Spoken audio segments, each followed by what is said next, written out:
Muy buenas tardes y muchas gracias a todos ustedes por su presencia en este agradable día primaveral, así que estamos muy agradecidos.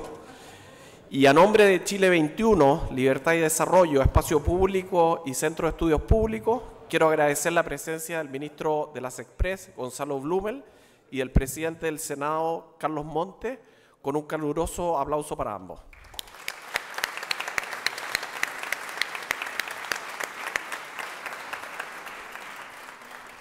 También agradecer al ex Congreso por facilitarnos este espacio de conversación, a las autoridades presentes, al diputado Soto, que está frente mío, y a varios miembros del comité del Consejo Asesor Permanente de Modernización del Estado que veo en el público. La sociedad chilena ha avanzado mucho más rápido que nuestro Estado. Esta brecha arriesga el constante peligro de defraudar las expectativas de la ciudadanía. Sin lugar a dudas, acercar el Estado a los chilenos del siglo XXI es uno de los mayores desafíos de la política chilena. La modernización del Estado no puede ser tarea de un solo gobierno. Por eso celebramos la reciente formación del Consejo Asesor Permanente para este fin, en el de que varios de nosotros somos miembros, también acá hay que decirlo. Y hoy la verdad es que todos los esfuerzos aislados o intermitentes o las reacciones a irregularidades de impacto público ya no son suficientes. Este proceso, que es republicano, por cierto, es tan urgente como necesario. Debe ser el resultado, eso sí, de una política de Estado permanente y transversal. A partir de esta convicción, los 4 centros de estudios que dirigimos, Chile 21, Libertad y Desarrollo, Espacio Público y Centro de Estudios Públicos, formamos a comienzos del año pasado grupos de trabajo con el objeto de consensuar y promover esta política de Estado. Elegimos 2 materias fundamentales: la gestión de las personas en el Estado y, por otra parte, la transparencia, acceso a la información pública y gestión de la información en el Estado. La primera es un área crítica, largamente postergada y que por lo mismo debe ser abordada y enfrentada cuanto antes. La segunda ha experimentado importantes avances en los últimos años, pero todavía que se requieren cambios y mejoras. Un poco acerca de la metodología de trabajo. La verdad es que durante más de 5 meses, todas las 2 mesas de trabajo con integrantes de cada uno de los centros de estudio se reunían todas las semanas y trabajaron para elaborar estas propuestas que presentamos hoy día sobre ambas materias. Quiero agradecer especialmente a los integrantes de estas mesas de trabajo por el entusiasmo y espíritu público con que trabajaron en este desafío. En la mesa de empleo estuvieron Verónica Pinilla y Pablo Veloso por Chile 21, Bettina Horst y Andrés Sotomayor, Libertad y Desarrollo, Luis Cordero y Daniel García por Espacio Público e Isabel Aninat y Lucas Sierra por el CEP. En la mesa de transparencia, acceso a la información y gestión de información en el Estado participaron Rodrigo Mora y Eugenio Rivera por Chile 21, Macarena García y Natalia González por Libertad y Desarrollo, Alejandro Ferreiro y María Jaraquemada por Espacio Público y Andrés Nando y Slaven Rasmilich por el CEP. Todas estas mesas tomaron como punto de partida los diagnósticos de la discusión que desde ya hace mucho tiempo se vienen discutiendo en Chile y también las propuestas realizadas por la Comisión de Modernización del Estado del Centro de Estudios Públicos. Se invitaron a expertos, autoridades y actores relevantes.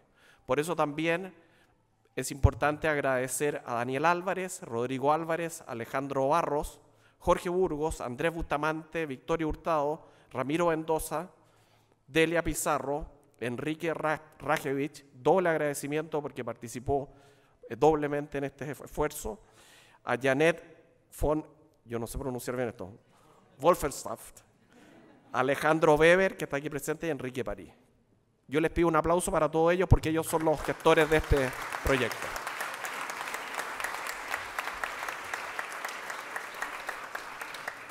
Con este esfuerzo colectivo y transversal queremos sumarnos a los múltiples llamados para mantener en el foco de la discusión pública una tarea que consideramos de la mayor relevancia y que a estas alturas de nuestro nivel de desarrollo es un desafío ineludible. Esperamos contribuir al debate y facilitar una carta de navegación que esta vez ojalá llegue a buen puerto y no solo siga mirando ese puerto. Sabemos que la agenda de modernización del Estado es compleja y que el status quo es lo más fácil, pero estamos todos de acuerdo en que a estas alturas ya es necesario. A continuación, voy a explicarle un poco lo que vamos a hacer. Gloria de la Fuente y Luis Larraín presentarán, en un máximo de 7 minutos cada uno, un resumen de los dos informes con la esperanza de incentivar la deliberación en torno a ellas. Una cosa importante, que todos estos informes pueden ser descargados en la página web de cualquiera de los centros de estudio. Estamos muy, integrados y sin papel. Enseguida, el senador Carlos Montes y el ministro Gonzalo Blumen comentarán ambos informes en aproximadamente unos 15 minutos cada uno, y finalmente Mauricio Duche, director de Espacio Público, cerrará este encuentro. Muchas gracias.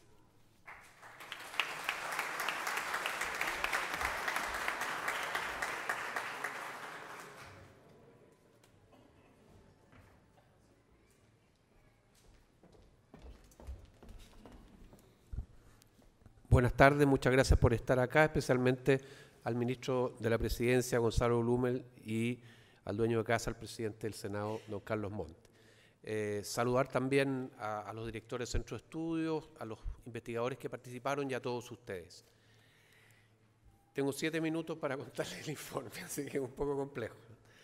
El informe sobre gestión de personas hace, en primer lugar, un muy breve análisis acerca de la situación actual del empleo público en Chile. Y allí básicamente describe cómo las personas a contrata, una forma excepcional de relación laboral más flexible que la de planta, se ha transformado en la norma al representar cerca del 70% del total de personas contratadas en el Estado. Si bien esto ha permitido superar la extrema rigidez de las plantas, ha impedido formar en el Estado una dotación más profesional y ajena a los vaivenes de la política. La segunda parte del informe avanza ya en propuestas de mejora acordadas por las mesas de trabajo. Estas propuestas, que probablemente no representan el óptimo para cada uno de los que la formamos, sí se constituye en un avance importante respecto a la situación actual en la tarea de modernizar del Estado. Una de las materias que no abordamos, aunque se reconoce la importancia de hacerlo a futuro, es la pertinencia de una negociación colectiva en el sector público y las características que ésta debiera tener si se decide llevarla adelante. Tampoco se trató, por razones de tiempo, la situación de funcionarios municipales ni la de trabajadores que tienen estatutos especiales como los trabajadores públicos de la salud y de la educación, y que por supuesto son temas relevantes. ¿Qué es lo que sí abordamos? Abordamos el sistema de alta dirección pública, la situación de personas que llegan a la administración pública como asesores de ministros, subsecretarios y jefes de servicio, y los funcionarios públicos no incluidos en las categorías anteriores, vale decir, el grueso de las personas que trabajan en el Estado. En el caso del sistema de ADP, valoramos su existencia y formulamos recomendaciones para ampliar marginalmente su uso, para promover una suerte de carrera dentro de la administración pública en el rol directivo, facilitando, por ejemplo, que sus directivos postulen a cargos en otros servicios. Pero no hay propuestas de cambios sustanciales a la espera de la evaluación de las efectuadas recién a fines del año 2016, sin perjuicio de que en las propuestas hay una referencia a su gobierno corporativo, porque es necesario para el resto del informe. Lo que sí es una novedad es la creación, la propuesta de crear una categoría de asesores de altas autoridades, que representa una innovación al reconocer que las autoridades políticas necesitan una dotación menor de personas de confianza que debieran dejar la administración cuando sus jefes abandonen sus cargos. Las propuestas para los no incluidos en la alta dirección pública, ni tampoco en esta categoría de asesores, concentran, por supuesto, el grueso de las recomendaciones de la mesa y del trabajo que se realizó. Esas propuestas se refieren a los siguientes temas: ingreso a la administración pública, estructura de los servicios, calificaciones, promoción, capacitación, remuneraciones y desvinculación. No puedo referirme en detalle a cada una de ellas y voy a tratar de decir lo que me pareció esencial en cada una de ellas. En materia de ingreso a la administración pública, creo que la propuesta más importante es la realización de concursos para un sistema único de ingreso a la administración que había sido de alguna manera dejado de lado con la proliferación de las contratas. Estos concursos utilizarán ternas que deben ser integradas por al menos 2 funcionarios, con la novedad que estos pueden pertenecer a otro servicio o a una municipalidad o incluso, en algunos casos, a exfuncionarios públicos. Respecto de la estructura de los servicios, se concede una mayor flexibilidad a los jefes de servicio para modificarla, pero para hacerlo dentro de un proceso de reestructuración sobre bases técnicas, eliminando así los aumentos de grado nominales a una persona, que hoy día son discrecionales, y utilizando en cambio otras asignaciones o promociones para premiar el desempeño, cuestión a la que me referiré brevemente más adelante. En materia de calificaciones, se elimina la vinculación automática de la calificación al despido, en el caso de algunas calificaciones, y se propone utilizar una curva forzada de distribución grupal para evitar que todos queden con iguales calificaciones. En relación a la promoción, se pretende que exista una mayor movilidad vertical y horizontal sobre la base de concursos, atendiendo al mérito y considerando el desempeño, las calificaciones y la antigüedad. Respecto a la capacitación, se quiere avanzar hacia un sistema integral en que una parte de los recursos hoy utilizados por los servicios se liciten en forma conjunta en una suerte de academia del servicio civil para hacerse cargo de necesidades transversales de capacitación a distintos servicios. Se contempla una mayor participación del servicio civil en este proceso. En cuanto a remuneraciones, estas dependerán del grado que tenga cada persona y de las asignaciones por antigüedad, capacitación, desempeño y funciones críticas que merezca, contemplándose algunos cambios a la manera en que actualmente se aplican esas categorías. Por último, en materia de desvinculación, existirán criterios objetivos para poner término a la relación por razones fundadas, contemplándose una indemnización similar a la de las relaciones laborales del sector privado. Hay 2 propuestas adicionales en esta parte del informe que son indispensables para cerrar la propuesta. La primera tiene que ver con la estructura o arquitectura institucional del Estado para acompañar este proceso de modernización de la administración pública en el tema de gestión de personas, y la segunda se ocupa de la transición. Respecto a la arquitectura, se propone que el Consejo de Alta Dirección Pública, que hoy participa solo en la selección de altos directivos, pase a ser un Consejo del Servicio Civil que extendería su ámbito a una segunda tarea, cual es la de gestión y desarrollo de las personas que trabajan para el Estado. Esto obligaría a considerar algunos cambios en la dedicación de los consejeros, manteniendo en lo sustancial el sistema para nombrarlo, y ahí se proponen un par de alternativas. Se contempla también un reforzamiento del rol del servicio civil como tal, y se propone coordinar algunas de las funciones que la Dirección de Presupuesto y la Contraloría General de la República hoy día tienen en el sistema de gestión de personas en el Estado. Respecto a la transición, creemos que ella debiera realizarse considerando que el nuevo régimen regirá para todos los nuevos ingresos y promociones en la administración pública. Respecto a los actuales funcionarios de planta, ellos no se verán afectados por la reforma, excepto que quieran participar voluntariamente en el nuevo régimen, quedándose en la administración pública o concursando para promoverse. En el caso de los funcionarios a contrata, que vemos que son la gran mayoría, se propone que los funcionarios con menos de 2 renovaciones de contrato deban sujetarse al nuevo régimen en su próxima renovación de contrato. Y que aquellos que tengan más de 2 renovaciones deban hacerlo solo si postulan voluntariamente a un concurso. El conjunto de estos cambios, muy resumidos, y para eso obviamente tienen que leer el informe, debiera, a juicio de los 4 centros de estudios que participamos en este trabajo, contribuir significativamente a tener en el futuro una administración pública más profesional y mejor calificada, cuestión que, en nuestra opinión, el país necesita con urgencia.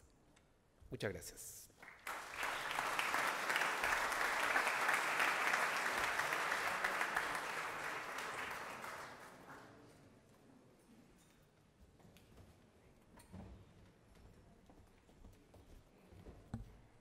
Bueno, muy buenas tardes. A mí me ha tocado contarles algo sobre el extenso, la verdad, informe en materia de transparencia, y es largo el nombre, lo voy a leer además. Transparencia, acceso a la información pública y gestión de la información en el Estado.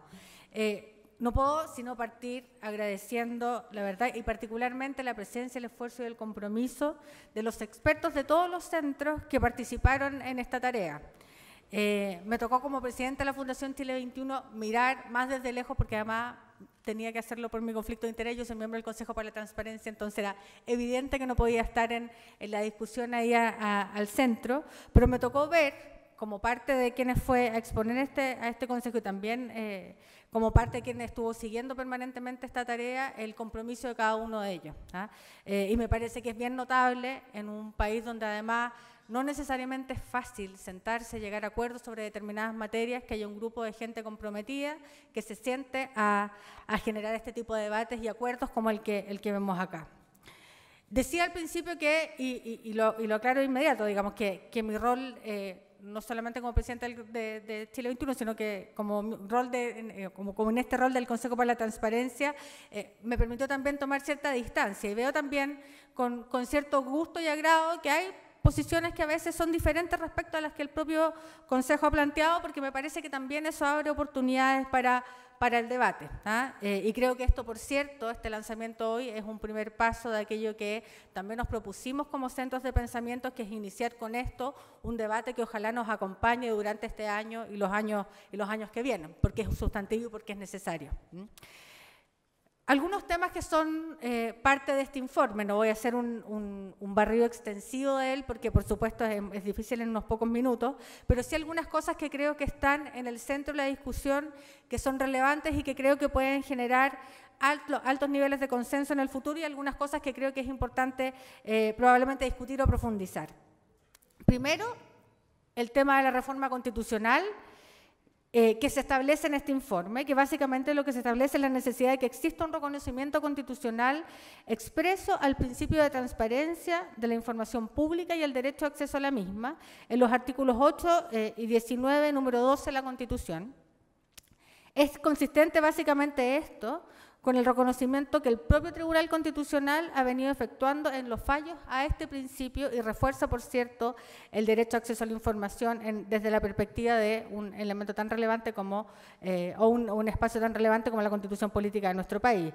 Y por lo tanto también refuerza la posibilidad de que efectivamente el derecho a acceso a la información pública reconocido en la Constitución se transforme en una herramienta real de control social. Un segundo tema que contiene este informe y que es relevante es esta idea de un sistema integral de transparencia.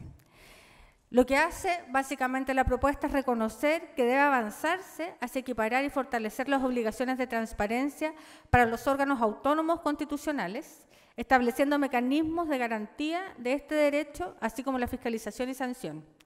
Se apunta a la existencia de brechas que dicen relación con la diversa intensidad de la regulación y niveles de control y de cumplimiento de la norma sobre el acceso a la información pública y de transparencia que son diversos.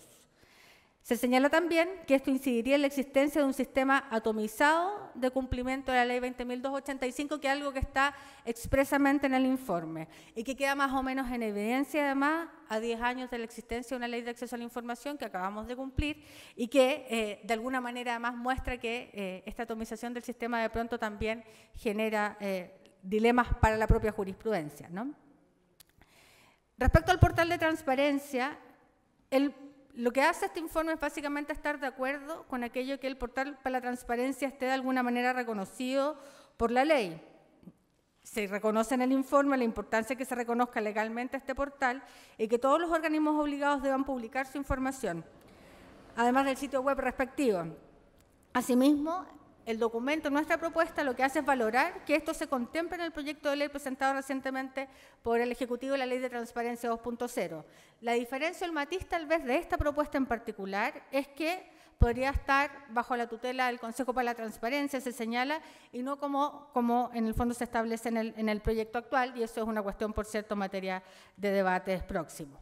Respecto a correos electrónicos, lo que señala el informe es la necesidad de establecer el derecho a acceder a aquella información pública que en el ejercicio de sus funciones y en el ámbito de su competencia hayan enviado o recibido autoridades, funcionarios y servidores públicos a través de las casillas electrónicas institucionales, siempre que el reconocimiento público de esta información no implique una vulneración al principio de deliberación. A este respecto, lo que se propone es la incorporación de un procedimiento especial para este tipo de solicitudes, mediante la cual se establezca, a lo menos, que las solicitudes deben ser específicas y precisas y que quienes conozcan de las mismas deben resguardar la debida reserva de la información a la que accedan por esta vía.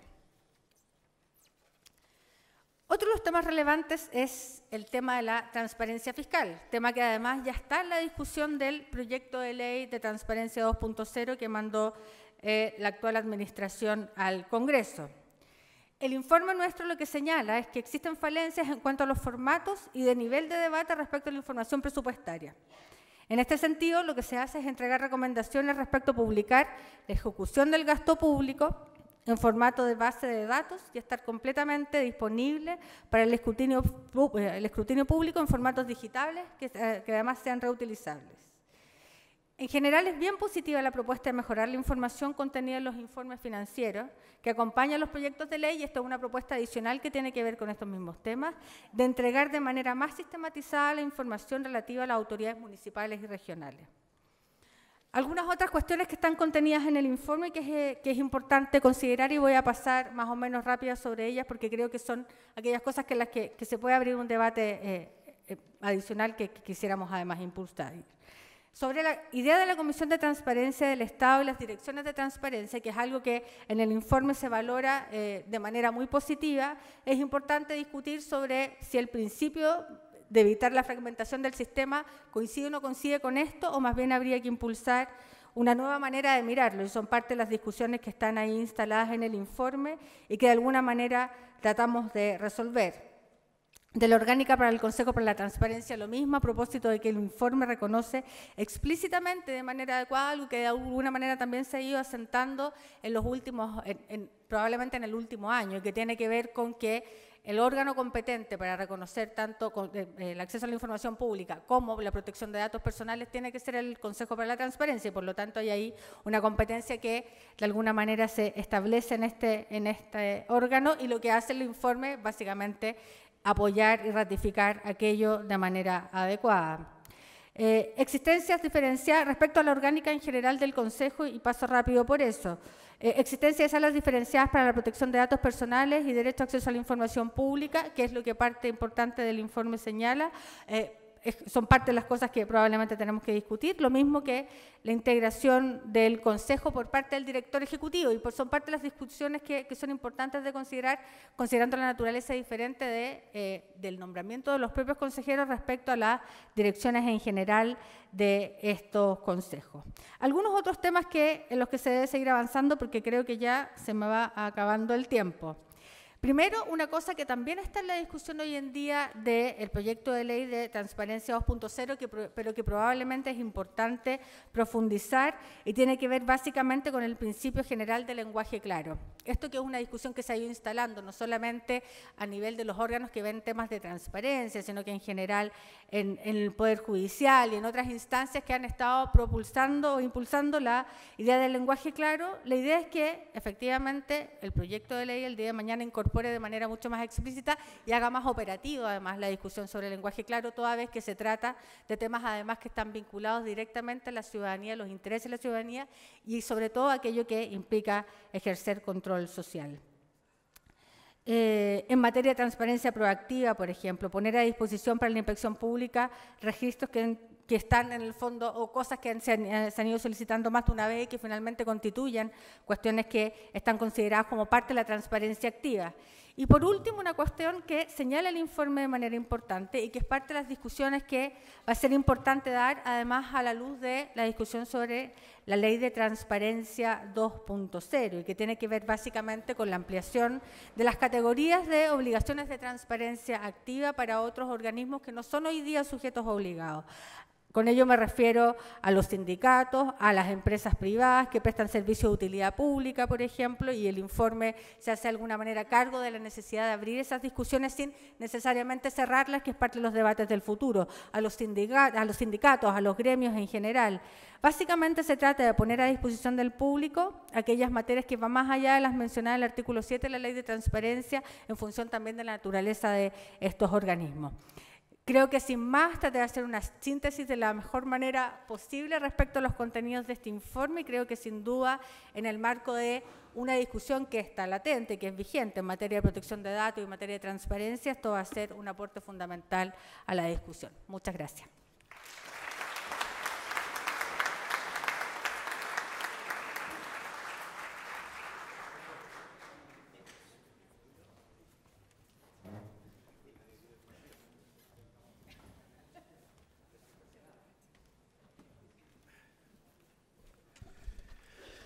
El ministro Blume me mandó primero porque era mayor que él, eso es lo que me dijo. Para los que están viendo hacia acá, nosotros estamos con los focos aquí adelante, no sé qué connotación tiene esto, pero parecemos interrogados. Mire, estos son temas que uno no tiene especialidad, no se dedica, que hay muchos especialistas y conocedores que dedican mucho tiempo a estos temas. Y lo más estimulante es que hay que leerlo. Yo tuve que leer el libro de CEP, porque tuve que ir a otro foro, leer distintas cosas, y yo agradezco la oportunidad de opinar sobre estas cosas, porque uno va estudiando, pero no me siento ni mucho menos un conocedor muy exhaustivo del tema. Yo quiero partir destacando el trabajo de estos 4 centros. Creo que esto es muy, muy relevante para ir acercando posiciones, para ir dejando en claro las cuestiones comunes, las diferencias, especialmente en un tema tan central como el Estado, donde nos falta mucha discusión. Quiero partir valorando eso. Acuérdense que en el 2003 también existió esto, algo parecido. Y ahí surgió el sistema de alta dirección pública, Chile Compra, Consejo de la Transparencia. Nacieron de distintas instituciones que se juntaron. Y el 2009 surgió esta propuesta de un Estado de clase mundial al servicio de las personas. Todavía nos falta un poco, pero hubo una reflexión. Muchas de las cuestiones que ahí se acordaron están presentándose en ley o parte de ley y han ido avanzando. Aquí se nos dice, pensemos sobre las personas en el sector público y la transparencia, que me parece muy importante, componente muy importante de la discusión sobre el Estado. Está claro que hay otros temas, y hartos otros temas, como también dice el informe. A mí, por ejemplo, me parece que lo que ha propuesto con harta fuerza la SOFOFA, y sobre todo Bernardo Larraín, esta idea de una agencia sobre políticas públicas que permita pasar a otra etapa en la evaluación ex ante y ex post de las políticas públicas, parece ser fundamental. O sea, porque hemos ido quemando etapas, pero pareciera necesario pasar a otra. Discutir también esto de los Ceremi, que a alguien se le ocurrió los Ceremi, 250 y tanto a lo largo de todo el país. Yo creo que hay que preguntarse el rol que juegan los Ceremi a esta altura. Y si tiene sentido eso como estructura, o hay que pasar a integrar en torno a ciertas áreas problemáticas a nivel territorial a los ministerios. O sea, el caso más absurdo es que el Ministerio de Ciencia y Tecnología quedó con un Ceremi por región. Y la discusión era si creábamos comisiones de ciencia y tecnología por macrozona o manteníamos la estructura. Y terminó por Ceremi por región, nada más que porque era un tema de distribución de poder, pero no tenía que ver con el objetivo mismo de los Ceremi. Y yo creo que la idea de pensar las cosas de otra manera a nivel territorial y con otras formas de articulación es parte de la modernidad, sobre todo en lo que se refiere a proyectos de investigación, de inversión, de futuro. Creo también de que no nos podemos seguir haciendo el leso. Hay ciertos servicios públicos que hay que modernizarnos en paralelo con estas discusiones. No podemos solamente esperar que el conjunto sistémicamente evolucione, como hemos tratado de hacer en otras cosas antes. O sea, yo creo que la situación del Ministerio de Salud requiere una reforma fuerte. Y requiere una reforma. ¿Para qué hablar de inversión cuando hoy día las personas que están a cargo de inversión no quiero hacer caricaturas, pero a veces hay gente que no sabe mucho y termina a cargo de construir todos los hospitales del país porque no tenemos una institucionalidad a la altura de lo que es construir 20, 40 o 60 hospitales. Y en educación, donde muchos de los que elaboran las políticas de educación ni siquiera van a la escuela donde se está enseñando. O sea, hay algo estructural de ese ministerio que requiere también cambio. Bueno, ¿para qué hablar de vivienda? Porque la formación de los profesionales, sin estar vinculado al proceso de la ciudad y lo que se vive como ciudad, la verdad que tiene sus dificultades. Bueno, yo quiero hacer alguna referencia a los dos temas. En primer lugar, al tema bueno, insisto, la reforma al Estado es una necesidad del desarrollo. El Estado que tenemos hoy día no da el ancho para el tipo de desafíos que tenemos de desarrollo. O sea, me atrevo a afirmarlo sin fundamentarlo, pero no da el ancho. Y en eso hay harta gente de distintos lados que piensa que efectivamente no da el ancho. Para el desarrollo, también para la democracia, porque no demos la democracia como un dato. Hay indicadores, hay síntomas, hay hechos en América Latina, democracias que se convierten en dictadura, la corrupción como que va carcomiendo distintos países, situaciones como la de Bolsonaro en Brasil que nadie sabe en qué va a terminar. En fin, estamos en una situación que obliga a que requerimos también un Estado, una democracia con otro grado de consistencia y solidez para asumir estos vientos que vienen en el mundo y en América Latina. Y también para el tema de la desigualdad. O sea, nosotros no podemos asumir esta desigualdad vergonzosa como algo normal, natural. Y requerimos un Estado capaz de repensar cómo convivimos. ¿Cómo puede ser que con $20 y tantos mil per cápita haya todavía gente con Alzheimer viviendo en departamentos de 24 metros, 30 metros, en una calidad de vida ya infernal para todo el núcleo familiar? Por poner un ejemplo, hay muchas otras situaciones que se podrían considerar. Yo creo que hay que discutir el Estado, hay que discutirlo mucho, el Estado mínimo, el Estado subsidiario que surge en el marco de una visión ideológica ya no da el ancho, como tampoco yo creo que hoy día no hay gente que piensa en un Estado que tiene que cubrir todo, el Estado de aduana, que tiene que hacerse cargo de todo. La verdad que creo que ese no es tampoco el tema. Necesitamos un Estado muy dinámico, tanto en lo que se refiere a construir cohesión social, en lo que se refiere al rol económico, a empujar proyectos, como también bueno, en otras dimensiones. El tema de la transparencia. En este contexto de una democracia que está con problemas, la transparencia es un tema bien central. Es un antídoto contra lo que está más carcomiendo, según los estudios, a la democracia, que es la corrupción. Pero está claro que la crítica a la democracia no proviene solo de la corrupción. Proviene mucho de que hoy día la política ha perdido mucho poder. Y muchas de las decisiones no se están tomando en las estructuras democráticas. Y la globalización financiera que tuvimos sin crear las estructuras políticas correspondientes hace que muchas decisiones se tomen fuera del Estado Nacional y en otras condiciones. Y eso obviamente lleva a cuestionar la democracia, si no es porque sí que está cuestionada como está en muchas partes del mundo. Además el tema de la corrupción que decíamos, y en el caso nuestro por la impotencia, porque no logramos resolver problemas básicos y los chilenos no entienden que haya ciertos problemas básicos que no hayamos logrado resolver. Bueno, aquí en esta democracia que cruje, o está empezando a crujir, la transparencia es fundamental es un derecho fundamental, como decía Gloria, y un derecho que tenemos que fortalecerlo y que todos lo sintamos como propio y que cada vez hay empoderando más gente sintiendo que tiene derecho a saber todo lo que hace ciertas instituciones públicas. Hemos avanzado. Yo quiero aprovechar de decirle que en el Senado hemos tratado de avanzar, no es fácil en ninguna institución. Cambiamos la página web para hacerlo más amigable a quien quisiera conocer. Hoy día muchos más gastos se están publicando en nuestra página. Todos los informes de seguridad externa que estuvieron 1 año y medio discutiéndose están hoy día en nuestra página web. El 99% va a ser más. Desde el 2015 hasta ahora, cosa que costó mucho, no fue fácil. Todas las comisiones hoy día se están transmitiendo por televisión o por streaming de distintas maneras. Y los viajes, que el mayor problema de los viajes de los parlamentarios en el mundo no es con los que financia el Congreso, sino los que no financia el Congreso. O sea, es la obligación de tener que publicar quién lo financia, porque ese es un tema que no lo teníamos. Yo comparto lo que dice el informe de que la ley de transparencia deberían quedar sujeta a todos los organismos de la administración del Estado, incluidos los autónomos. Eso yo creo que es algo que tenemos que avanzar y está todo el mundo más o menos de acuerdo, El problema con qué modelo, que sería una instancia única que lo regula todo, o cada sector autónomo parte con alguno y posteriormente se van articulando. Yo creo que más vale, lo más realista es esto segundo, y que esté centralizada la información en un portal único lo antes posible. No voy a entrar en una idea bien interesante que plantea el informe sobre cómo aumentar el estándar de transparencia en el caso de empresas públicas no competitivas, porque aquí hay un conjunto de propuestas.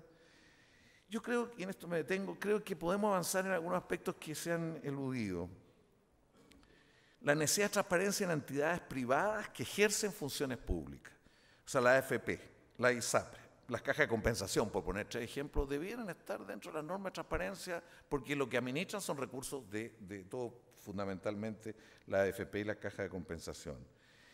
Y por otra parte, y no quiero agredir a nadie, pero también todas estas instituciones es que investigan, que tienen recursos para criticar o para valorar o sea, tenemos que saber de dónde surgen los recursos. ¿Quién pone los recursos para estos estudios? ¿Y cómo se gastan esos recursos? Hoy día no hay una obligación así más allá de una contabilidad general. Esto se acordará, María, que se discutió a propósito de la reforma de la ley de transparencia. No hubo acuerdo al respecto, pero fue parte de los debates que hubo.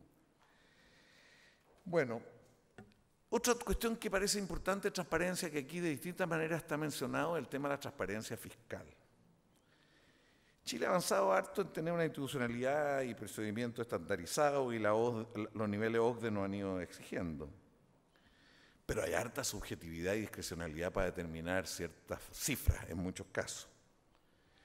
O sea, la construcción del presupuesto del sector público, hay elementos yo llevo años en el tema, hay elementos de bastante discrecionalidad y subjetividad. Este año tuvimos una discusión fuerte sobre el crecimiento de la demanda, que algunos decían 4 y el gobierno estableció 4,6 o 4, perdón, o sea, o el precio del cobre. ¿Y con qué estudio el gobierno llegó a decir esta cifra que era distinta a la del Banco Central y era distinta a la de Cochil con el? O sea, no tenemos posibilidad de hacer ese debate, no hay suficiente transparencia en la metodología y la forma de hacerlo.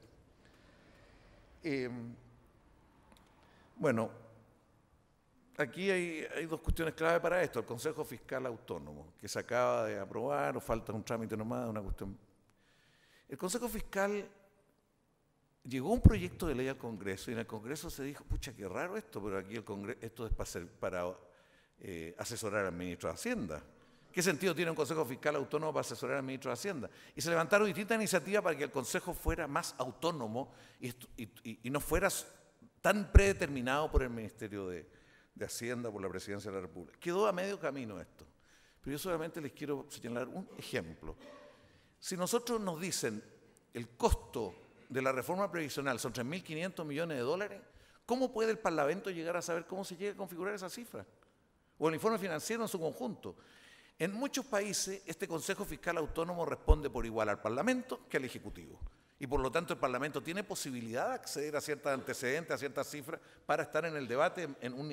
Y en ese sentido se transforma el Consejo Fiscal Autónomo controlado por el Parlamento al poder acceder. Eso quedó a mitad de camino y desgraciadamente no hubo suficiente acuerdo. Como también el tema de la unidad de asesoría presupuestaria en el Parlamento. Yo la primera vez que fui a ver al presidente, cuando recién había asumido, el presidente lo primero que me dijo, nada de recursos para la oficina de presupuesto del Congreso. Bueno, lo que nos dicen todos los presidentes en todo caso. Pero está claro que se necesita que en materia presupuestaria que haya una capacidad del Parlamento de otro alcance, de otra fuerza. Es para que haya algún equilibrio entre el Ejecutivo y el Legislativo y también de la ciudadanía. Yo también quiero sumarme a lo que dice el informe con harta fuerza. Estamos con un problema serio con los municipios. Nos podemos hacer los lesos y mirar para cualquier lado, pero estamos con un problema serio. Y por ahí me decía alguien, si hoy día hubiera una manera de sanción diferente, probablemente habría 50 alcaldes o probablemente presos en las condiciones actuales. Y bueno, lo que nos ocurrió con la Fuerza Armada y con Carabineros, ¿para qué hablar? Lo del municipio yo creo que es algo bastante grave, bastante que puede tener un reventón en algún momento. La Contraloría ha estado tratando de crear instrumentos distintos para eso, pero me decía la propia Contraloría que no le hacían caso, no le entregaban la información correspondiente a los nuevos instructivos que recibían los municipios para tener más antecedentes de lo que estaba ocurriendo. Aquí se habla de una FECO municipal, de reorganizar el clasificador presupuestario, en fin, de fiscalizar a las corporaciones municipales, que es la fuente de muchos problemas. Bueno, acá hay una cuestión que tenemos que asumirla con cierta exigencia. Ojalá que todo esto Chile transparente, Chile inteligente y todo también le dieran un poquito a los municipios y no solo al Parlamento.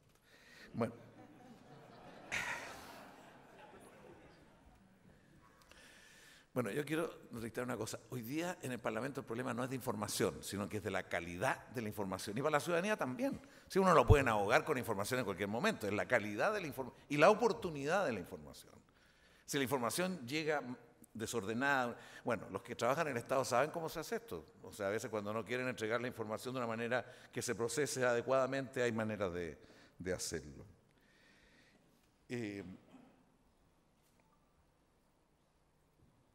Bueno, yo creo que hay otros temas que no me voy a meter en ellos, pero el tema de ciberseguridad de las instituciones estatales, institucionalidad para gestionar la información del Estado, todo el tema de gobierno digital, han habido muchas ideas, muchas cosas y creo que es muy importante avanzar en ella. Yo quiero decir una cosa, el tema transparencia va a ser valorado por la ciudadanía y recogido como parte de una modernización, de una reforma del Estado, cuando lo hagamos que eso ocurra. Más gente accede, pero no es valorado políticamente, nada. ¿Para qué hablar los cambios en la relación entre política y dinero? No es valorado en absoluto por la ciudadanía, por distintas cosas de la historia. Yo solamente quiero decir que si los partidos no asumen esto y empiezan a decir hay que valorarlo y es importante, porque esto no se discute en las estructuras políticas y si no se discute en la estructura partidaria, difícilmente va a ser valorado. Bueno, algunas cosas sobre gestión de personas. Estamos claros que necesitamos un Estado moderno, eficiente y que no esté sobrepoblado, pero tampoco que sea débil e insuficiente.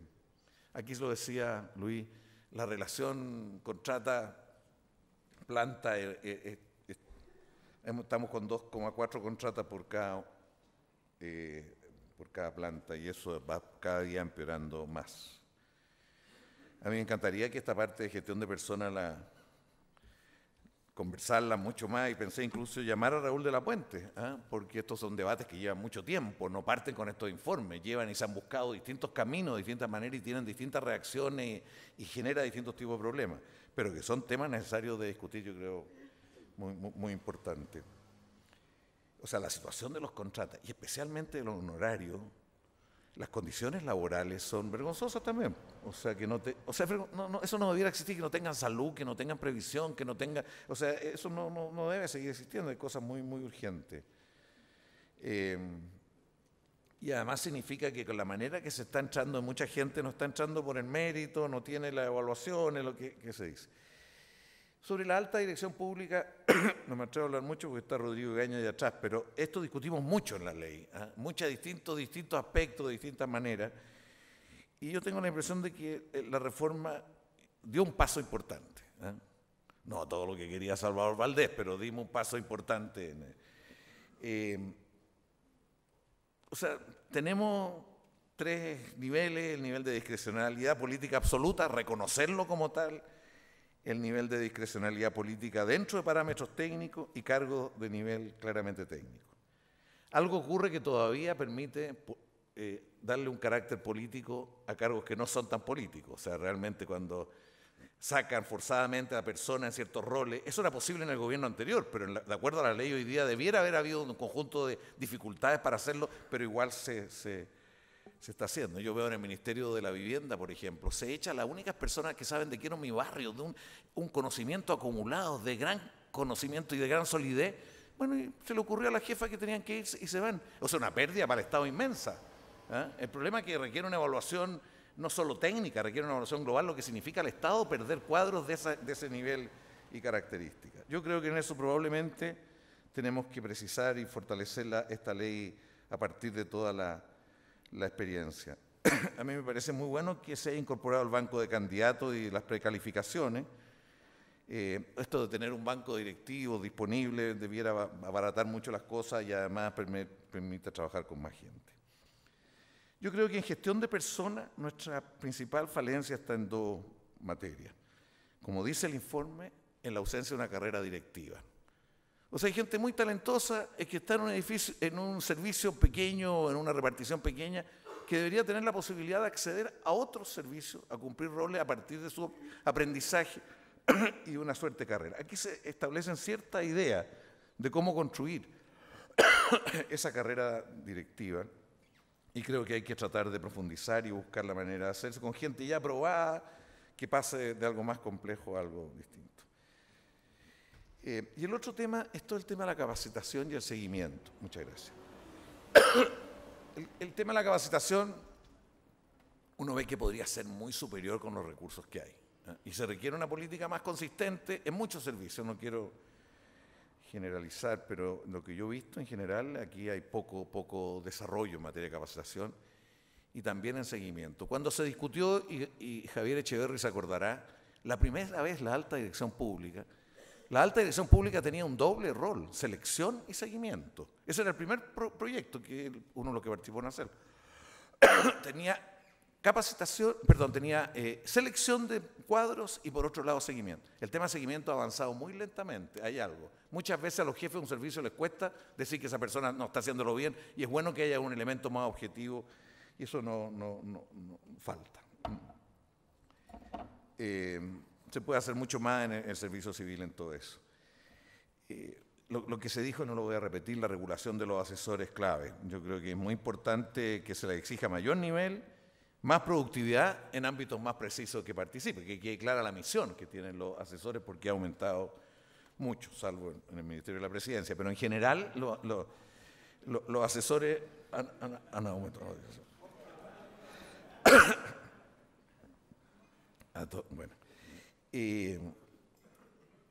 Yo creo que en todo lo que se refiere a los funcionarios públicos, una de las cosas que más genera una caricatura son los famosos concursos públicos. Es muy poca la gente que cree en los concursos públicos. Y si no transformamos los concursos en algo que tenga algún nivel de credibilidad y confianza, todo el mundo dice, sí, un chiste. O sea, va a haber un concurso y el curso no va a respetar realmente a las personas más calificadas. Esa es la imagen que hay. Y probablemente tiene una base de experiencia fuerte. Y quizás esto hay que darle una prioridad distinta que a otras materias. O sea, hay que decir, hay que partir luego, porque la manera de seleccionar el concurso tenga otras características. No me voy a entrar mayor. Respecto a la distribución de grados, también creo que hay muchísima subjetividad y mucha arbitrariedad. Aquí se señala en el informe una cosa súper interesante, que es cómo asegurar que haya jóvenes en el aparato público y cómo dotar al Estado de jóvenes. Yo creo que esto es algo que es muy clave, porque el Estado no es solo cumplir funciones, sino que es formar gente para cumplir funciones, y de ahí los profesionales jóvenes. Y esto nos mete a una discusión sobre cómo crece el Estado, cuando tiene que ampliar las funciones o desarrollar más en profundidad ciertos aspectos, ¿cómo lo hace? ¿Cómo lo he hecho hasta ahora? Inventamos a nivel municipal una cosa lo más rara que hay, que estamos llenos de trabajadores honorarios, que son como 2 veces o 3 veces los funcionarios municipales, en una situación muy precaria. Es un precariado, como dicen algunos, a nivel municipal, porque no tienen un estatus específico de la manera en que se crece. Y muchos de ellos son profesionales jóvenes, recién llegados a sus roles. Y otro invento que se hizo es esta cuestión de la ATE, la OTEC, las EGI, que como dicen algunos, hacen funciones de Estado, actúan como Estado, pero no son Estado. Son más caros, son mucho más caros que si esto lo hiciera directamente los servicios. Los servicios a su vez no tienen algo correspondiente. O sea, en vivienda la EGI no existen a nivel del ministerio. Hay una que tiene hartos problemas, que lo conozco más, y también eso ocurre en educación y en otras cosas. Bueno, yo creo que esta forma de crecimiento del Estado, que es más cara, que no son formativas, que no hay responsabilidad pública, hay que por lo menos reevaluarla, repensarla. La forma en que crece el Estado es bien importante, la forma en que se va ampliando el personal, le va creciendo el número de funcionarios. Bueno, este tema de la calificación no me quiero... pero creo que en la calificación también es algo que no tiene todo el rigor que todos quisiéramos y no tiene todo el respeto que se quisiéramos.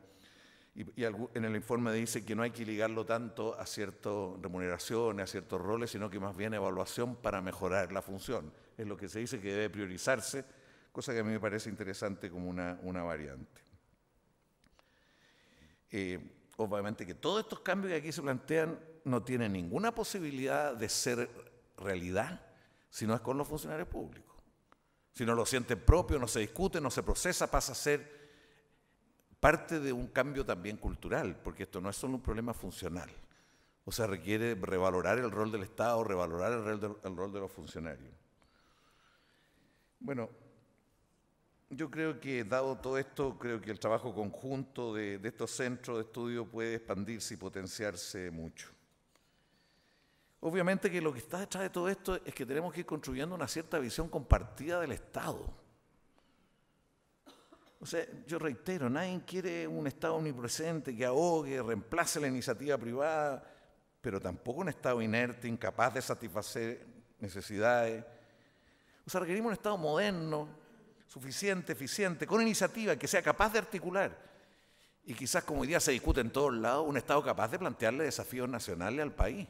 Y desafíos que convoquen a la juventud, que convoquen a todos. Desafíos nacionales.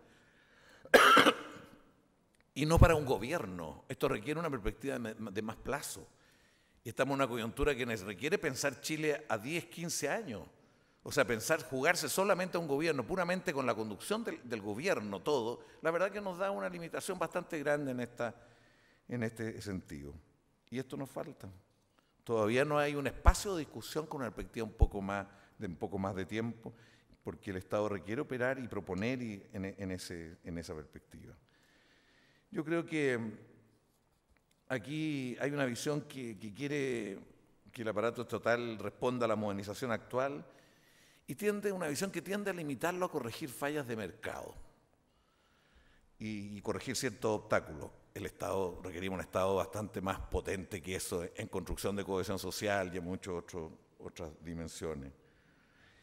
Y hay otra concepción del Estado que lo ve como un conjunto de instituciones que deben servir para construir la vida en común de la ciudadanía y sabiendo que el mercado por sí solo no basta. Aquí se requiere una conjunción Estado, mercado, ciudadanía que tenemos que ir replanteándola.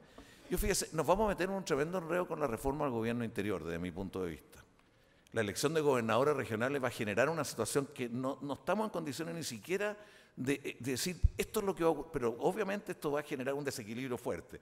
Cambiar una pieza dentro de un sistema que era coherente, no era bueno, pero era consistente. Y pasar a uno en esta condición, yo no estoy hablando si hubiera votado a favor, yo voté en contra permanentemente de esto. Creo que aquí hay un problema conceptual y un problema instrumental. El tema del gobierno interior tiene que ver con la calidad del Estado, con la modernidad del Estado, con la reforma del Estado. O sea, definitivamente una agenda de modernización del Estado no se puede limitar a identificar y resolver cómo lograr que el Estado lo haga mejor y a un menor costo. Porque lo que hace el Estado no es solo una cuestión de gestión. Hay que impulsar la agenda digital, hay que tener mejores sistemas de evaluación, mejorar todas las políticas públicas, hay que fortalecer la profesión pública.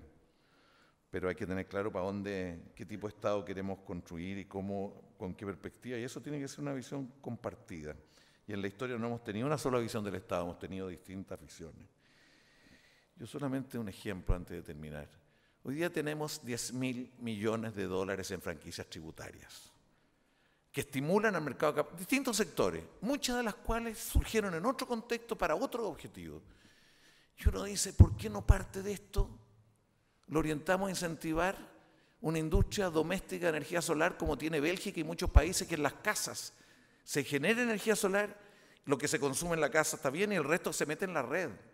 Eso hay tecnología, se usa en muchos países. Acá obviamente si eso no hay una política pública que ponga un incentivo para eso y que genere experiencia, no va a ocurrir. Y eso la verdad que permite ser una inversión en que participamos. O sea, un ejemplo, podrían haber otros ejemplos en los cuales nos hemos ido quedando muy atrasados por la lógica de definición de la inversión. Nosotros estamos muy atrasados en materia de tratamiento de los residuos. O sea, veamos las ciudades limítrofes aquí de Bolivia y de otras.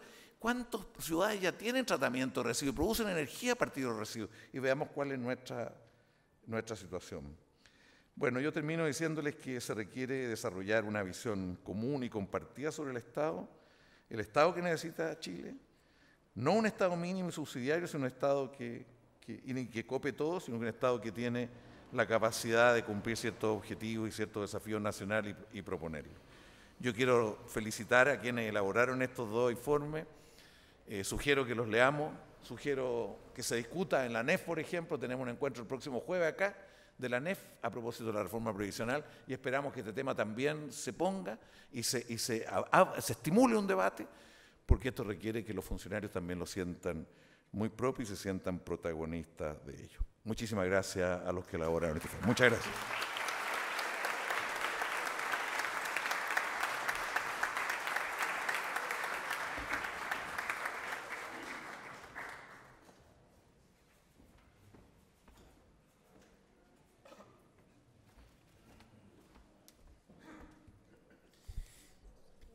Hola, muy buenas tardes. Lo primero, me excuso por el retraso, que con el calor que hace, me imagino, hizo doblemente grave la falta, así que me excuso por los minutos de retraso en el inicio de la sesión.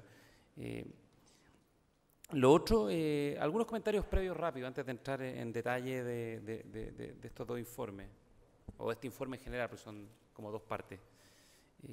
Lo primero es saludar a todos los presentes, la autoridad, el presidente del Senado, la presidenta del Consejo de Defensa, está el parlamentario diputado Soto aquí, que está en la Comisión de Constitución, nos vemos regularmente. Varios de los proyectos que se discuten pasan por esa comisión, así que muy buena cosa que nos pueda acompañar, a todos los miembros del Consejo de Modernización y a los centros de estudio. Porque yo creo que este trabajo tiene muchas gracias, pero hay dos que me gustaría destacar previo a entrar al detalle. La primera, esta es una cosa más personal, de la lectura a mí me surge una coincidencia casi plena con las propuestas que se presentan en particular en el ámbito de la transparencia y el acceso a la información. Me parece, en un análisis más grueso, que ese es un tema que se nota que hay una agenda más trabajada a nivel también político, a nivel legislativo, eso se notó en el informe, y yo creo que ahí está claramente puesta una hoja de ruta para avanzar en los próximos meses, los próximos años en materia de transparencia y acceso a la información. Y en la parte de gestión de personas, empleo público, lo que pasa es que es un tema mucho más difícil, objetivamente un tema mucho más difícil. Entonces yo creo que aquí también está esbozada una hoja de ruta, pero hay que profundizar mucho más. Entonces ese es un comentario previo, general. Me voy a enfocar más bien en algunas dudas, en las diferencias, más que en las cosas que estamos de acuerdo, porque yo creo que en el 90-95% hay muchísimo acuerdo.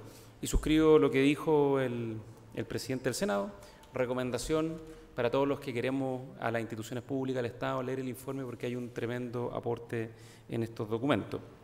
Así que felicito al equipo que participó, que trabajó, que yo creo que deja a disposición de todos quienes de alguna manera nos toca asumir alguna responsabilidad en esta materia, nos deja la tarea de hacer la pega. Y ese es el segundo punto que yo quería felicitar también. Aquí hay 4 centros de estudios transversales con distintas miradas, con distintas visiones, con distintas formaciones, trayectorias, etcétera, y lograron ponerse de acuerdo en algunos temas bien sustantivos. Y nosotros como gobierno, que durante el año 2018 hemos estado promoviendo la construcción de grandes acuerdos nacionales, yo creo que acá hay una semilla para construir un acuerdo también, no sé si un gran acuerdo nacional, pero un acuerdo amplio al menos, un acuerdo que convoque a todos los sectores a sumarse en una agenda de modernización del Estado, al menos en estos dos temas puntuales. Voy a hacer un esfuerzo por no desconcentrarme con el boicot que puso el presidente del Senado afuera. Dígale que me desconcentra, presidente.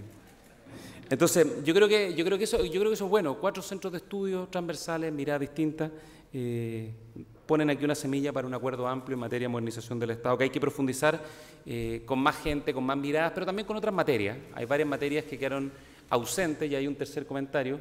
Yo creo que aquí, y voy a ser un poco patudo, les queda pega para avanzar en más capítulos en lo sucesivo, ojalá durante este mismo año. Yo creo que hay muchos temas. Por ejemplo, a mí al tiro me salta a la vista un tema que yo lo echo mucho de menos, que es el tema de la flexibilidad de la orgánica institucional. Venimos durante años y décadas creando ministerios, creando servicios, y no hemos encontrado ninguna fórmula para mejorar la coordinación, la interacción entre los distintos servicios, entre los distintos ministerios. Entonces yo creo que ahí hay un tema que yo creo que es complejo, no es fácil encontrar una fórmula, pero yo eso también lo incorporaría y me tomo la patudez de sugerir un siguiente trabajo para un próximo informe. Así que eso, y un poco, bueno, ir un poco más quizás al detalle de las propuestas, al detalle de lo que se expone en estos dos documentos.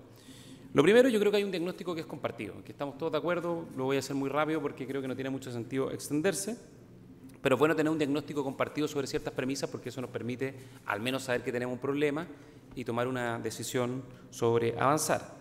¿Y cuál es ese diagnóstico compartido? Lo primero es que las instituciones son fundamentales para el progreso de nuestro país. Este gobierno se ha propuesto como gran meta, como gran misión, el desarrollo integral de nuestro país, que más que crecimiento económico es un desarrollo amplio, integral, inclusivo, sustentable. Y eso requiere, obviamente, una economía dinámica, requiere políticas sociales fuertes, intensas, que permitan mejorar la igualdad de oportunidades, reducir las desigualdades, lo que mencionó el presidente del Senado, reducir la pobreza, que no se nos olvide el tema de la pobreza, que sigue siendo una prioridad fundamental, atender a la clase media. La clase media es posiblemente el fenómeno social y político más importante que hoy día estamos viendo y que ha tenido un crecimiento muy fuerte en la última década, y esto pone un desafío en la modernización del Estado. Pero junto con el desarrollo económico, el desarrollo social, el desarrollo institucional es tremendamente importante. No se nos puede quedar una pata coja en la mesa, porque a través de las instituciones, y hay mucha literatura en esta materia, están los trabajos de Douglas North, de los empíricos de Robert Barro y Sally Martin, el libro reciente de Acemoglu y Robinson, que dan cuenta de algo que es bastante intuitivo, que las instituciones son elementos esenciales del progreso. Y nuestro desarrollo integral no va a ser posible, o va a estar cojeando, o va a ser incompleto, como dice Octavio Paz, si es que las instituciones no están a la altura de los desafíos. Es como una casa que tiene 3 pisos, el desarrollo económico, el desarrollo social y el desarrollo institucional, que en definitiva es como la arquitectura, el andamiaje que permite que lo demás funcione. Lo segundo es que, y tampoco me voy a extender en esto, porque los datos son conocidos, hay un deterioro en la apreciación ciudadana sobre el funcionamiento de las instituciones. Todos los estudios, todos los informes muestran que ha caído la confianza, hay una elevada percepción de corrupción subjetiva, no obstante la gente no declara que su experiencia objetiva sea de hecho bastante menor, problemas respecto al funcionamiento objetivo de las instituciones, en fin. Ahí hay un tema que está presente hace mucho tiempo, ha sido sistemática desde que tenemos estudios de opinión pública sistemáticos, muestran un decaimiento progresivo. Y lo tercero, en esto no nos miremos el ombligo, esto es un fenómeno global. Esto es un fenómeno global, lo dijo Carlos Montes, la administración del poder es cada vez más difícil. No solo por las redes sociales, sino solo por el Twitter, no es solo por el Instagram, sí, es una cuestión, como lo dice bien Moisés Naim, de micropoderes que han ido surgiendo en los últimos años, en las últimas décadas, que hacen que el ejercicio del poder, que es muy necesario, sea cada vez más complejo. En nuestro país yo creo que también tenemos que ser responsables en el diagnóstico. No todo es tan malo como se plantea. Yo siempre hago un llamado al optimismo, que estamos mal, pero no tan mal tampoco. De hecho, en Chile somos súper autoflagelantes, pero los que hemos tenido la oportunidad de estar en algún foro internacional o compartir experiencia con gente de otros países en estas materias, en general hay bastante reconocimiento de lo que hemos hecho como país. Y no solo en los últimos años. El primer esfuerzo grande en esta materia data del gobierno del presidente Frei Ruiz-Tagle, el año 94, que convocó a la Comisión Nacional de Ética Pública, donde surgieron un montón de propuestas e iniciativas que varias de ellas incluso fueron recogidas por la Comisión Engel. O sea, se propusieron muchas cosas, quedaron muchas cosas pendientes, la tarea nuestra es seguirlas recogiendo e implementando. Después estuvo el acuerdo del presidente Lagos Longueira, que más allá de las críticas, que fue insuficiente, que esto y que lo otro, fue un avance. De ahí surgió Chile Compra, de ahí surgió el Servicio Civil de la Alta Dirección Pública y una serie de otras innovaciones institucionales que fueron muy relevantes. Después está el hito del año 2008, y a partir del 2009 se empezó a implementar, cumplimos 10 años. Aquí hay una consejera, que es la Ley de Acceso a la Información Pública, que creó el Consejo y todo el sistema de transparencia. Eso fue una tremenda innovación. Chile, en materia de transparencia, está a la vanguardia a nivel internacional. Ustedes saben que tenemos más de 7.000 consultas mensuales durante este año. 7.000 consultas mensuales. 17% más que lo que era el año pasado. Están consultando mucho, parece, pero está bien que así sea, es un ejercicio ciudadano que le hace bien a la democracia. Después tuvimos el 2013 la ley del lobby, el 2015 la ley de probidad pública, después vinieron las leyes que surgieron de la Comisión Engel, y hoy día hay varias leyes en discusión en el Congreso. Está la ley de integridad pública, la ley de transparencia 2.0, la ley de datos personales y la ley de transformación digital. Hay varias más, digamos, pero esas son las fundamentales. Entonces yo quiero reconocer algunos avances que se han hecho. Entonces aquí la disyuntiva o la decisión que tenemos que tomar es que si vamos a esperar la próxima crisis para avanzar a punta de golpe o vamos a hacer una agenda sistemática que evite que esa crisis se genere o que si se genere sea muy compleja y problemática para nuestra institución y para el buen funcionamiento de la democracia. Yo creo que es mejor lo segundo. Yo creo, es más sabio, es más pertinente, es más razonable, es más de sentido común. Entonces aquí estos informes nos plantean o nos trazan unas primeras líneas respecto a la construcción de esa agenda que nos permite avanzar en forma sistemática y progresiva. Ese ha sido uno de los principales esfuerzos del gobierno, por eso hemos convocado un Consejo de Modernización del Estado y creado una Secretaría Ejecutiva para la puesta en marcha de un plan de modernización, porque aquí lo más importante es tener una hoja de ruta de mediano y largo plazo y cambios sucesivos y graduales. Más que la terapia de shock en esto, que a veces es necesaria, son los cambios sucesivos y graduales los que le hacen bien a la reforma en general y a la reforma en particular de carácter institucional. Algunos comentarios puntuales respecto al trabajo.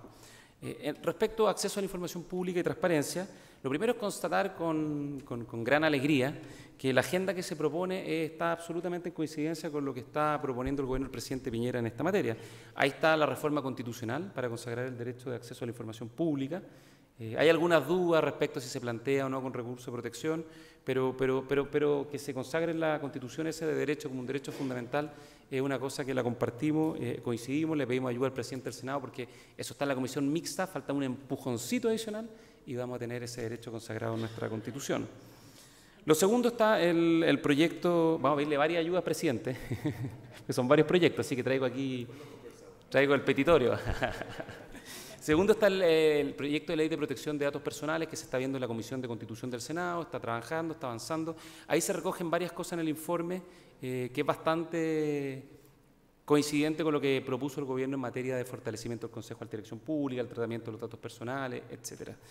El tercer proyecto es el de Transparencia 2.0. Aquí le vamos a pedir la ayuda al diputado Leonardo Soto, que está en la Comisión de Constitución, para que lo pongamos en tabla. Yo reconozco que no se ha puesto en tabla todavía porque hay muchos proyectos en esa comisión.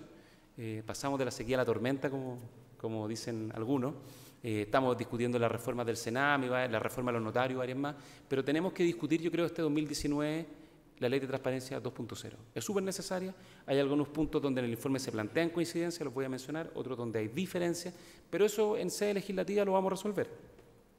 Lo cuarto es un proyecto que esperamos mandar en enero, y si no alcanzamos en enero, no me la cobren, será en marzo, que es todo lo que tiene que ver con la Ley de Integridad en materia de municipios y gobiernos regionales.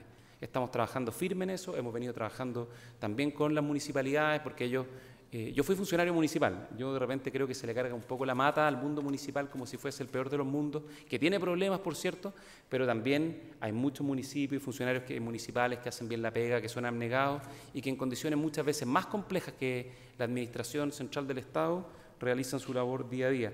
Pero yo creo que dado que estamos embarcados en una reforma en materia de centralización muy grande, muy gruesa, fortalecer la arquitectura institucional en materia de probidad, transparencia e integridad en el mundo municipal y de los gobiernos regionales, el año 2019, porque el 2020 tenemos elecciones de gobernadores regionales y transferencia de competencia, es un tema que no podemos postergar.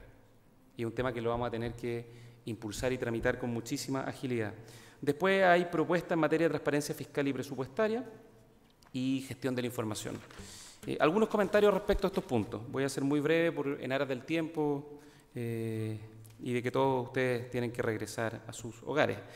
A ver, lo primero respecto al tema de Transparencia 2.0, aquí hay una discusión más de fondo, es más técnica, disculpen si me meto un poco en lo técnico, respecto a algo dijo el presidente del Senado, si en esto tiene que haber una tuición del Consejo sobre todos los órganos autónomos constitucionales, o más bien tiene que ser un sistema descentralizado, donde haya una suerte de direcciones internas en cada organismo autónomo, pero que tenga una suerte de autonomía, o sea, una autonomía dentro de la autonomía para básicamente resolver las disputas, porque no es que las autonomías estén exentas del cumplimiento de la ley.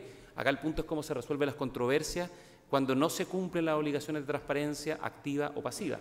Entonces, ese es un punto que hay que resolver. Hay buenos argumentos a favor de ambas opciones. El gobierno optó por la opción descentralizada. Aquí se propone como primer óptimo el tema de tener una mirada o una tuición más amplia y completa por parte del Consejo. Yo creo que eso lo tenemos que discutir en sede legislativa. Nosotros estamos convencidos que nuestra propuesta tiene mejores argumentos, pero es legítima la discusión y es parte de lo que vamos a tener que resolver.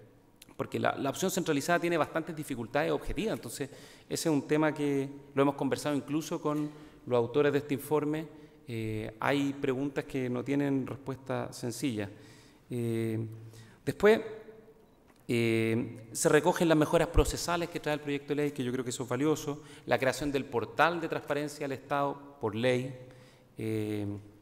Ahora se plantea la duda si lo tiene que administrar el Consejo o la Secretaría General de la Presidencia en este caso. Viene de cerca la recomendación, así que voy a omitir la respuesta. Si leen el proyecto la van a encontrar. Una cosa, respecto al tema de aquí hay una duda, porque creo que no se ha comprendido bien el rol de la Comisión de Transparencia del Estado que se crea en la Ley de Transparencia 2.0. No es un órgano paralelo al Consejo, todo lo contrario. Nosotros queremos fortalecer al Consejo y lo estamos haciendo en la Ley de Datos Personales, fortaleciendo al Consejo, entregando las atribuciones, fortaleciendo el rol de los consejeros. Aquí lo único que se ha planteado es que, dado que vamos a incorporar con mucha mayor intensidad a todas las autonomías constitucionales y a todos los órganos del Estado, que exista algún mecanismo de coordinación de los órganos del Estado respecto a ciertos criterios, y todo esto bajo las reglas y los criterios generales impuestos a partir de la jurisprudencia que emana del Consejo para la Transparencia. Entonces, yo ahí quiero clarificar que no hay ninguna competencia, no es que se esté planteando una alternativa, todo lo contrario, sino que es simplemente una instancia de coordinación. Si eso hay que precisarlo mejor en la discusión legislativa, obviamente lo vamos a hacer. ¿Qué dudas tengo yo con las sugerencias que se plantean en estos informes de los centros de estudio? El tema de los correos electrónicos, a mí me parece que no es una solución sencilla resolver lo que proponen, estableciendo ciertos criterios para acceder a los correos, porque al final, ¿quién resuelve que esos criterios se cumplan? Y después vamos a pasar a los WhatsApp, o a los mensajes privados por redes sociales, porque hoy día posiblemente el WhatsApp, el WhatsApp ha sustituido el uso del correo electrónico. Entonces, la ley se va a ir quedando sistemáticamente detrás de la tecnología y además va a entrar en permanente choque o conflicto con otros derechos fundamentales, como la protección de los datos personales, de la privacidad, de la intimidad de las comunicaciones. A mí eso me convenció poco, lo reconozco. Eso en general, y una cosa que omitieron que yo creo que es importante, que está en el proyecto, que es, algo dijo también el presidente del Senado, ampliar las obligaciones de transparencia hacia la sociedad civil. Yo creo que esa ampliación es necesaria, es positiva, el proyecto la incorpora, en particular sobre aquellas organizaciones que reciben fondos públicos, pero ojo con una cosa, no confundamos lo público con lo estatal, porque cumplir funciones públicas no necesariamente te hace acreedor o merecedor de las mismas y exactas obligaciones estatales. Es una discusión de fondo, yo por lo menos creo que los principios pueden ser generales, pero puede haber alguna diferencia respecto a cómo se aplica la ley.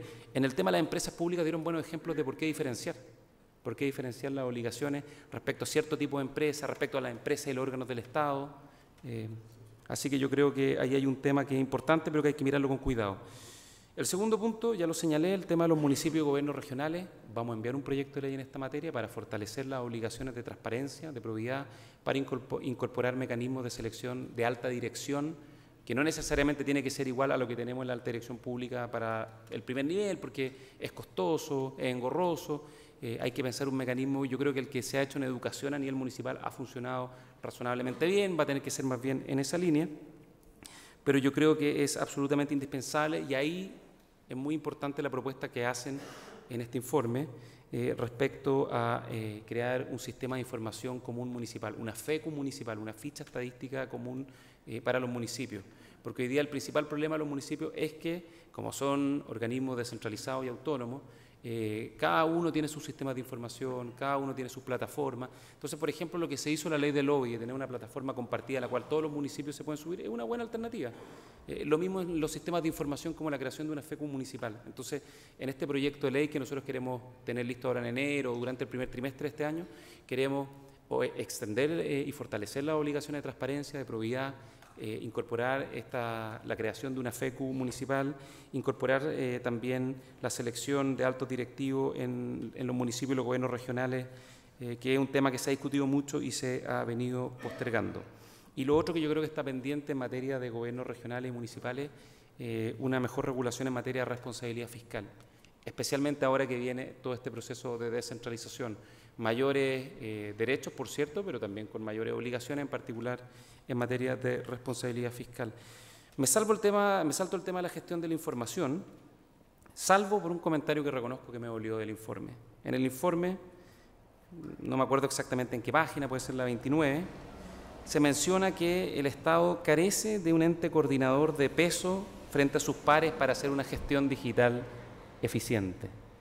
Y yo tengo la impresión de que eso precisamente omite una tremenda innovación institucional que se hizo a fines de la administración anterior, que fue la institucionalización de la División de Gobierno Digital en la Secretaría General de la Presidencia. Así que me dolió porque me pegó directamente y porque creo que se está haciendo una muy buena labor desde la División de Gobierno Digital. Como es nueva, quizás todavía no es tan conocida, pero creo que no hay mejor lugar para, y de hecho en el informe lo dicen, esto está bien que sea la SECPRES porque es un ministerio intersectorial que coordina los demás ministerios, tiene todo el tema del cumplimiento de la agenda programática, la agenda legislativa. Entonces como que lo encontré un poco contradictorio, porque se fortaleció institucionalmente, se creó esta división de gobierno digital como una división del ministerio, se le asignó al Ministerio de Secretaría General de la Presidencia un rol en materia de transformación digital. De hecho, estamos impulsando una ley de transformación digital que se aprobó en la Comisión de Gobierno definitivamente ayer y se va a votar en la sala en las próximas semanas en el Senado y se aprobó por unanimidad, así que una muy buena noticia. Entonces, como que eso reconozco que me dolió un poquito. Y lo otro que siento que faltó es discutir un poco más, con mayor profundidad, todo lo que son las nuevas tecnologías y las políticas públicas. Todo lo que es la introducción del Big Data, de la inteligencia artificial y de todo lo que es la cuarta revolución industrial. Ahí hay un tema que se nos está pasando un poco como por el lado. Estamos muy concentrados en los diseños institucionales y toda esa parte de introducción de las nuevas tecnologías y el cambio tecnológico en curso es tremendamente relevante. Y respecto al tema del empleo público, muy breve porque ya sé que el tiempo me pilló, me llamó la atención que no hay nada respecto a la relación contractual entre los trabajadores y el Estado. Hoy día tenemos esta regulación de las plantas, las contratas, los honorarios, respecto a crear un sistema distinto, discutirlo un poquito más a fondo, si se revisa, si no se revisa. No sé si yo no, en algún déficit de comprensión esa parte no la omití sin querer, pero me faltó ver algo en esa materia, sin perjuicio de que las propuestas son todas muy valiosas y todas muy relevantes. Y eso es especialmente contingente por algo que se mencionó previamente, el 70% del empleo público hoy día contrata. Eso es sobre el total de planta y contrata, digamos, excluye a los honorarios que también han crecido muy fuertemente. Por lo tanto, ahí estamos teniendo un descalibramiento en el empleo público, y yo creo que es un tema que es necesario mirar.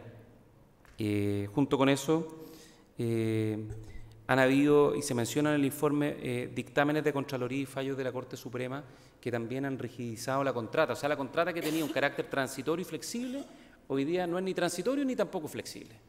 O sea, estamos como en el peor de los mundos. Lo mismo que también se plantea, no hay filtros de mérito. El mérito como un factor fundamental no podemos más que suscribirlo, y en la contratación temporal de honorario y contrata no hay filtros de mérito, y el mérito es un elemento central dentro del empleo público. Yo creo que el diagnóstico es muy correcto en esta segunda parte del informe que tiene que ver con empleo público. No hay incentivo a la movilidad horizontal, el sistema de calificaciones es bastante poco conducente, por decirlo de manera elegante. Hay una fuertísima discrecionalidad en la contratación y promoción de quienes se encuentran en contrata y honorario versus el tema de las plantas, que es una cuestión más rígida, más automatizada. Entonces, solo hacer algunos comentarios breves. Respecto a la alta dirección pública, yo suscribo lo que dice el informe. Hay que tener un poquito de paciencia para evaluar los efectos de la reforma. Esta reforma data del año 2016, llevamos 2 años. Entonces, a veces como que nos atolondramos de reformar por reformar y no le damos tiempo a la reforma de mostrar los frutos que estos tienen que mostrar. Y creo que hasta ahora los frutos de la reforma, del sistema y de la reforma son positivos, Algunos datos, y quiero reconocer el trabajo que ha hecho el Servicio Civil, su consejo y su director. Entre el año 2014 y 2018 pasamos de 40.000 postulaciones a 70.000, a 76.000 postulaciones por año. Los altos directivos públicos pasaron de 22% al 60%, los altos directivos públicos con posgrado, quise decir. La duración de los concursos ha bajado 87 meses a 62 meses. La incorporación de mujeres pasó del 26% al 33%. Falta, pero un avance. Y las renuncias no voluntarias del primer nivel bajaron del 63% al 52% y en el segundo nivel del 48% al 24%. Yo creo que son todos elementos positivos que se buscaban con la reforma. Entonces yo también quiero hacer un llamado a cuidar el sistema de alta dirección pública, que tiene más adversarios de los que merece, de lado y lado. Entonces, en ese sentido, como dicen los gringos, wait and see. Veamos qué es lo que pasa. Yo creo que hay cosas que sí se pueden considerar, que hay que evaluar. La carrera de los altos directivos públicos, eso lo encontré súper positivo, la propuesta de crear una carrera para los altos directivos públicos. Yo creo que el servicio civil también tiene que tomar una mayor injerencia en la gestión de los servicios por medio de los convenios de desempeño, pero también en todo lo que son los criterios para la contratación y la incorporación del mérito como criterio general en el empleo público. Eso creo que es extremadamente relevante. Me mereció, lo reconozco, algunas dudas el tema de los asesores, la regulación de los asesores de las autoridades. Eso va a haber que profundizarlo. Es bastante innovador, es bastante disruptivo. Yo creo, y con esto termino esta parte, que efectivamente en los últimos años hemos tenido dos grandes vicios en el empleo público, que son el cuoteo y el concepto de los operadores políticos. Dos vicios que le han hecho daño al empleo público. Por lo tanto, nosotros yo creo que tenemos que hacer es procurar atacar esos dos fenómenos, digamos, con las herramientas correctas, terminando con el cuoteo y terminando con los operadores como práctica.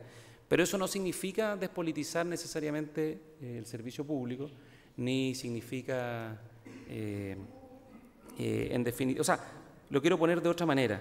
Tenemos que profesionalizar el servicio público, no tiene por qué necesariamente implicar una despolitización. Tenemos que tener, el servicio público obviamente forma parte de la actividad política, hay que ver cuál es la dosis correcta y tenemos que procurar que quienes entran tengan las capacidades técnicas para cumplir bien su función. Entonces, no demonizar la política, pero sí terminar con el cuoteo y sí terminar con los operadores.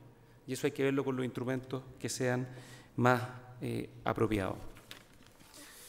Termino señalando que como gobierno el tema de la modernización del Estado nos parece la máxima prioridad. Hoy día leí una columna en la mañana que no me produjo gran felicidad, pero coincidí en dos cosas que se plantean en la columna: el tema de la clase media, que es una prioridad central en la agenda del programa de gobierno, y que es el tema de la modernización del Estado.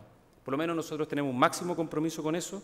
Ya lo mencioné, el trabajo que se ha hecho en el Consejo de Modernización del Estado. Vamos a presentar muy pronto nuestra hoja de ruta en esta materia. Aquí está Rafael Aristía, parte de los consejeros que han estado trabajando en esto, para plantear una agenda que ojalá primero el éxito de la agenda va a ser que se sostenga en el tiempo, que vaya más allá de esta administración. ¿Por qué? Porque ¿cuáles son los problemas para la modernización del Estado? Número uno, la falta de flexibilidad de la orgánica pública, de las instituciones públicas, que ha tendido a crecer inorgánicamente y a formar silos o compartimentos estancos que no se coordinan. Hace 100 años teníamos 6 ministerios, hoy día tenemos 23, 24 con el ministro de Ciencia, y estamos discutiendo algunos más en el Congreso. En servicios públicos pasamos de una docena hace 100 años a más de 35, 40 que hay, no más, cerca de 50 que hay en la actualidad, sin contar la subsecretaría, la seremía, los municipios, los gobernadores regionales, ahora van a estar los delegados presidenciales. Entonces el tema de la coordinación por este crecimiento inorgánico y los silos y los estancos va a ser muy complejo. Lo segundo, el problema de la falta de innovación. Como los funcionarios públicos, yo he sido funcionario público la mitad de mi vida profesional, nos regimos por el derecho público, somos muy pocos dados a la innovación, porque el derecho público, yo esto lo digo siempre, parezco disco rayado, pero como nos regimos por el derecho público, hacemos solo lo que está expresamente permitido, a diferencia del derecho privado que permite todo aquello que no está prohibido. Y lo tercero es la falta de continuidad, sobre todo con gobiernos cortos. La falta de continuidad es un problema para embarcarse en reformas de envergadura media a mayor. Y por lo mismo lo que hemos hecho es precisamente crear una arquitectura institucional para un proceso de reforma de mediano y largo plazo, con un consejo que va a establecer una hoja de ruta, un consejo transversal que establece una hoja de ruta que va a ser pública, que va a ser conocida, que va a ser transparente, abierta a los centros de estudio, a la sociedad civil, que se va a presentar próximamente. Yo prefiero no adelantarla. Tiene algunos ejes son 6 ejes fundamentales que van a ir en la línea de mejorar los servicios del Estado, la gestión del Estado, persona en el Estado, descentralización, institucionalidad y transparencia y probidad y participación. Hay algunas agendas transversales, como por ejemplo la agenda de transformación digital, pero yo creo con esto termino definitivamente, que lo central en esto tiene que ver a algo que dijo el presidente del Senado, aquí lo cito directamente, y que están todas las recomendaciones de quienes han estudiado los procesos de modernización exitosa. La esencia, la clave de un proceso de modernización del Estado exitoso es la creación de una visión compartida. Una visión compartida entre los sectores políticos, con la academia, con la sociedad civil, en los organismos públicos, que muchas veces hay diferencias también, los organismos públicos son actores, con los empleados públicos, esto tiene que ser con los trabajadores públicos, no se pueden dejar de lado, hay que embarcarlo en este proceso de modernización, tiene que ser con ellos, pero tiene que haber una visión compartida además que se proyecte en el tiempo. Yo creo que este informe contribuye a la creación de esa visión compartida, tal como el informe del Centro de Estudios Públicos de comienzos del año 2018, y en la medida que vayamos fortaleciendo esa visión compartida, vamos a tener mejores instituciones y vamos a estar más cerca del objetivo del desarrollo integral. Muchas gracias.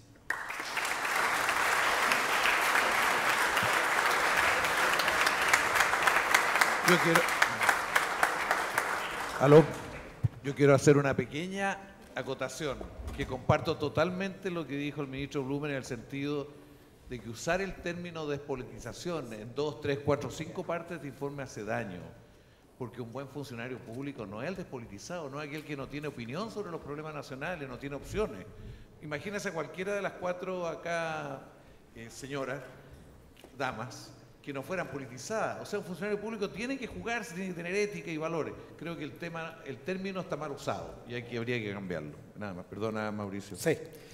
Bueno, muy buenas tardes a todos y todas. Soy Mauricio Duche, presidente de Espacio Público, y a nombre de los 4 centros pretendo dar unas breves palabras para agradecer y para cerrar este evento. No se preocupen, son realmente muy breves palabras. Partir por agradecer al senador Montes y al ministro Blumer por acompañarnos. Estamos muy contentos por las cosas que dijeron, vemos que hay bastante sintonía en muchos temas, incluso estamos muy contentos por las cosas donde pusieron matices, pensamos que eso abre una conversación y estamos muy gustosos de tenerlas y seguir perfeccionando estos documentos de trabajo. Quisiera también agradecer a todos ustedes por estar presentes. Hoy día yo diría una suerte de héroes y heroínas republicanas. Un día 3 de enero a las 8 de la noche con 34 grados de calor, yo creo que son mejores que nosotros, claramente. Pero invitarlos a que sigan este debate. Este es un debate que no debiera quedar solo en los 4 centros, no debiera quedar solo en el Congreso, solo en el Ejecutivo, sino que para que pueda prosperar requiere de mucho empuje por muy distintos sectores. Invitarlos entonces a que bajen los documentos, los lean y podamos seguir discutiendo sobre ellos. Quisiera hacer un reconocimiento al CEP particularmente, por el desarrollo de esta iniciativa. Nos juntaron a todos, pusieron sus equipos de trabajo, nos invitaron, así que creo que tienen un gran mérito de que hayamos llegado a buen puerto, pero en general a todos los centros por su disposición al diálogo, al trabajo en conjunto y a la posibilidad de llegar a consenso en materias que son extremadamente relevantes para el país. Por cierto, a todos los equipos, agradecerles muchísimo que trabajaron en esto, sabemos que pusieron muchas horas, muchas de ellas son horas pro bono completamente, así que muchas felicidades y felicitaciones por el trabajo. La modernización del Estado es una de esas materias en donde me parece que existen muchos espacios de encuentro y diálogo.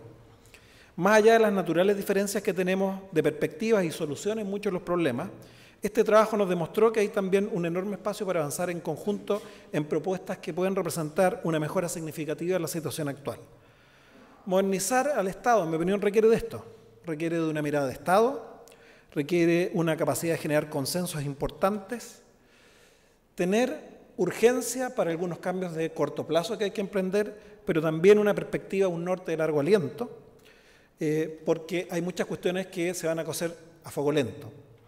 Y con un involucramiento no solo de las instituciones estatales, sino considerando también el aporte que desde la sociedad civil podemos hacer ciertos centros de estudio u otras instituciones que han venido reflexionando sobre la materia en los últimos años. Esperamos que el aporte que hoy día hemos lanzado públicamente pueda servir para seguir movilizando una agenda de transformaciones institucionales que a veces tiene el problema que no lucen tan sexy desde el punto de vista de la opinión pública y por lo mismo a veces van quedando retrasadas en una agenda de cambio frente a otras cuestiones que sí lucen más urgentes o que sí lucen a veces, muchas veces más sexy. Pero en nuestra opinión nos parece son indispensables para permitir que nuestro país avance en la construcción de una sociedad más justa, transparente y democrática. Sabemos que hay todavía muchos temas por abordar. El listado probablemente los pendientes es mucho más largo, como nos sugirió el senador y el ministro, ¿cierto?, de las cosas que pudimos contener en estos informes. Han surgido algunos temas que por lo menos a mí me preocupan muchísimo. La descentralización, un proceso inédito, ¿cierto?, que vamos a iniciar a partir del próximo año. ¿Qué es lo que está ocurriendo con los gobiernos municipales? La misma flexibilidad que nos plantea el ministro. En fin, como digo, el listado es gigantesco. Pero creo que en esto represento a los cuatro centros, para decir que estamos disponibles para seguir en esta tarea, ¿cierto?, y para seguir aportando en la materia. Muchas gracias nuevamente a todos ustedes por su presencia hoy día y los invito nuevamente a bajar en la página web de cualquiera de los cuatro centros los dos informes para seguir haciendo un diálogo que nos permita avanzar en una materia tan importante como esta. Así que terminamos con esto, este evento.